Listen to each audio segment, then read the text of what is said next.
여러분, 지금 이 순간에도 여러분의 통장 잔고가 녹고 있습니다. 아니, 잘못 말했네요.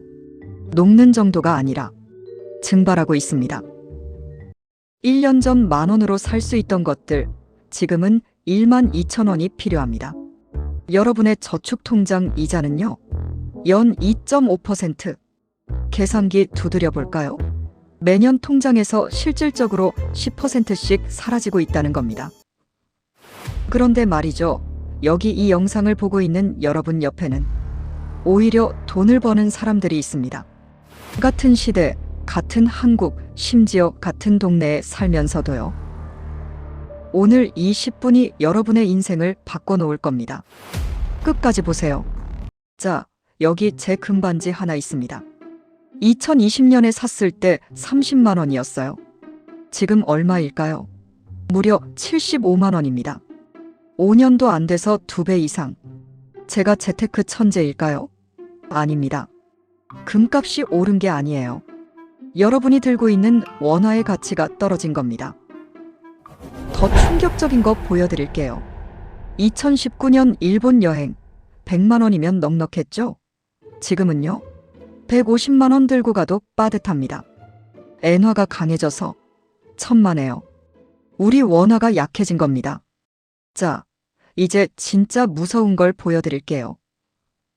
2020년 강남 아파트 평균가 20억.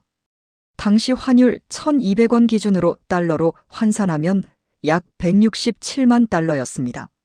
지금 2025년 같은 아파트 30억. 올랐죠? 그런데 환율이 1,470원이면 204만 달러입니다. 원화로는 10억 올랐는데 달러로는 겨우 37만 달러 오른 거예요. 무슨 말이냐고요? 여러분이 열심히 모은 돈, 열심히 저축한 돈으로 살 수 있는 진짜 가치는 계속 줄어들고 있다는 겁니다. 통장의 숫자는 늘어나는데 실제로 살 수 있는 건 줄어드는 이 아이러니. 그래서 제가 계속 말하는 겁니다. 원화만 들고 있으면 안 된다고. 달러든 금이든 부동산이든 주식이든 원화가 아닌 다른 자산을 가져야 한다고요. 여러분 부모님 세대 얘기 한번 해볼까요? 1982년 여러분 아버지가 은행에 돈을 맡기면 이자가 얼마였는지 아세요? 무려 40% 40%였습니다. 1,000만 원 맡기면 1년 후에 1,400만 원이 되는 거예요. 아무것도 안 하고 400만 원이 생기는 겁니다. 그냥 은행에 맡겨두기만 하면요. 10년 동안 복리로 굴리면 1,000만 원이 2억 8천만 원이 됩니다. 이게 말이 됩니까? 그런데 이게 현실이었어요. 그럼 지금은요? 연 2.5%. 1,000만 원 맡기면 1년에 25만 원. 세금 떼면 실수령액 20만 원. 10년 복리로 굴려봤자 1,280만 원. 물가 상승률 3% 감안하면 실질 가치는 오히려 마이너스입니다. 이게 우리 세대의 현실이에요. 우리 부모님이 돈은 은행에 맡겨라, 저축이 최고다라고 하시는 이유를 이제 아시겠죠? 부모님 세대 저축만 해도 부자. 우리 세대 저축만 하면 가난해집니다. 저축이 나쁘다는 게 아닙니다. 시대가 변했다는 겁니다. 게임의 룰이 완전히 바뀐 거예요. 그래서 제가 이 영상을 만든 겁니다. 부모님 세대의 공식으로는 절대 부자가 될 수 없는 시대. 우리는 새로운 전략이 필요합니다. 자, 이제 좀 더 큰 그림을 볼게요. 왜 이런 일이 벌어지는 걸까요? 세 글자로 정리하면 탈세계화. 여러분, 1990년대부터 2010년대까지 우리가 살았던 세상을 기억하세요? 중국에서 만든 티셔츠를 1만 원에 사고 베트남에서 만든 신발을 3만 원에 샀죠. 왜 가능했냐? 세계화. 전 세계가 하나의 공장이 됐기 때문입니다. 근데 지금은요? 미국이 자기 나라에 반도체 공장 짓고 있습니다. 인건비가 중국보다 5배 비싼데도요. 독일이 중국 공장 철수하고 있습니다. 왜일까요? 세계화 시대가 끝났기 때문입니다. 코로나 팬데믹, 러시아, 우크라이나 전쟁, 미중 무역 전쟁. 이게 다 우연일까요? 아닙니다. 새로운 경제 질서가 만들어지고 있는 겁니다. 그리고 이 새로운 질서의 핵심은 뭐냐? 물가 상승입니다. 구조적이고 지속적인 인플레이션. 생각해 보세요. 미국 공장 인건비가 중국보다 5배 비싸면 제품 가격이 오르겠죠. 러시아가 가스 수출 안 하면 에너지 가격이 오르겠죠. 중국이 희토류 수출 제한하면 전자제품 가격이 오르겠죠. 인건비 상승, 원자재 상승, 물류비 상승. 이게 일시적인 게 아니라 뉴노멀이 되는 겁니다.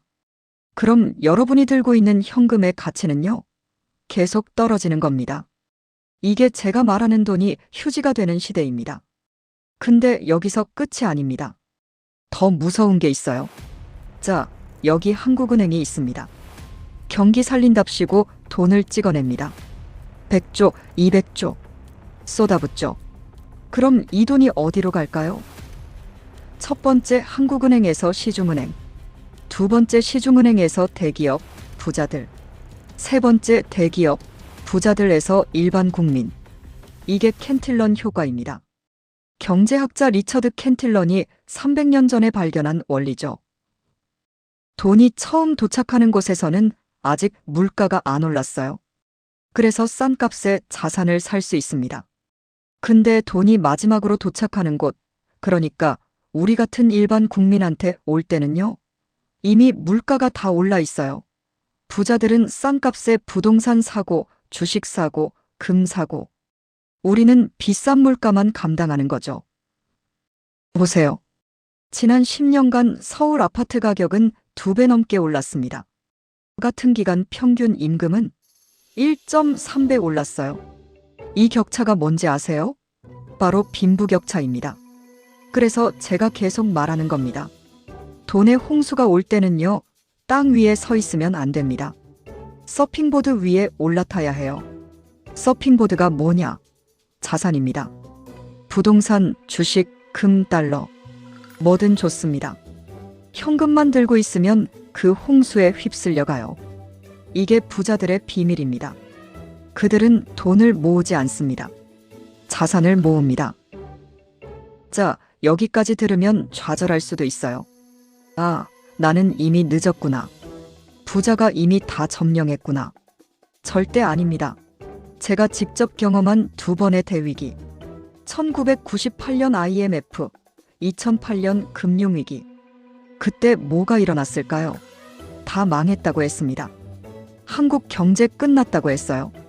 근데 그때 뭐 한 사람들 있죠? 부동산 산 사람, 주식 산 사람, 달러 모은 사람.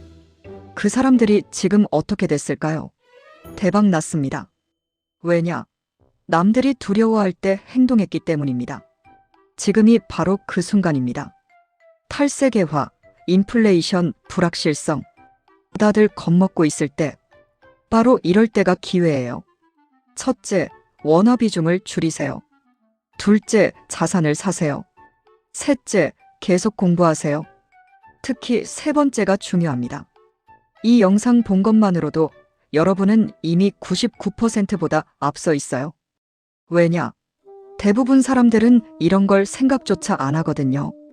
오늘 20분 어땠나요?